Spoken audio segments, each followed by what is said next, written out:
ભારત મંડપમ ખાતે Netherland, Croatia અને સર્બિયાના નેતાઓ અને મહાનુભાવોનું કર્યું ઉષ્માભર્યું સ્વાગત.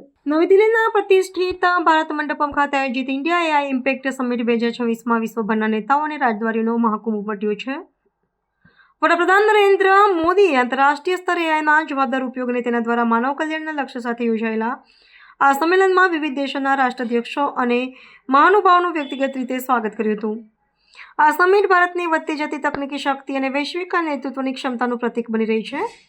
વડાપ્રધાને ભારત મંડપમ ખાતે નેધરલેન્ડના વડાપ્રધાન ડીક શુફ અને ક્રોએશિયાના વડાપ્રધાન આન્દ્રેજ પ્લેન્કોવિક સાથે મુલાકાત કરી હતી, જેમાં ટેકનોલોજી અને સંશોધન ક્ષેત્રે દ્વિપક્ષીય સહયોગ મજબૂત કરવા અંગે ચર્ચા થઈ હતી. આ ઉપરાંત યુએનના સેક્રેટરી જનરલ એન્ટોનિયો ગુટેરેસે પણ આ સમિટમાં વિશેષ રૂપે ઉપસ્થિત રહ્યા હતા. વડાપ્રધાન અને યુએન ચીફ વચ્ચે એઆઈના નૈતિક પાસાઓ અને વિકાસશીલ દેશોમાં ડિજિટલ અસમાનતા દૂર કરવા અંગે ગહન પરામર્શ કરવામાં આવ્યો હતો. સર્બિયાના રાષ્ટ્રપતિ એલેક્ઝાન્ડર વુચિચ પણ આ સમિટમાં ભાગ લેવા ભારત પહોંચ્યા હતા, જે ભારત અને બાલ્કન દેશો વચ્ચેના મજબૂત થતા સંબંધો સૂચવે છે.